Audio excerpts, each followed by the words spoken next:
Les mois et perspectives ce lundi 21 avril matin à l'annonce du décès du souverain pontife à la place de la basilique Saint-Pierre. C'était un pape réformateur à l'initiative de plusieurs réformes pour plus de transparence au sein du Vatican, notamment en 2014 lorsqu'il instaure par décret le ministère chargé de superviser les finances du Vatican avant de se doter en 2020 d'un code des marchés publics. Au niveau du continent africain, à la différence de ses prédécesseurs, le pape argentin a réalisé 5 déplacements sur le sol africain entre 2013 et 2025 et s'est prononcé sur les thématiques le plus diverses, dont le dialogue entre les religions, l'accueil des migrants, dénonçant la corruption et le colonialisme économique. L'Afrique doit être maîtresse de son destin.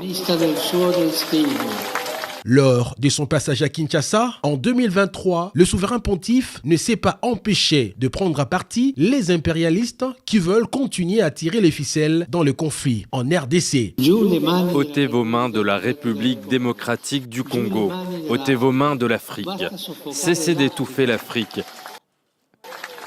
Elle n'est pas une mine à exploiter ni une terre à dévaliser. À travers ses dires, le pape François s'est aligné derrière le pouvoir de Tshisekedi et le peuple congolais. Et ses paroles résonnent encore dans l'esprit des fidèles congolais. Dans le jardin du Palais de la Nation, il a interpellé la communauté internationale sur le pillage du continent africain. Le 3 juillet 2022, il a célébré une messe selon le rite zaïrois à la basilique Saint-Pierre de Rome.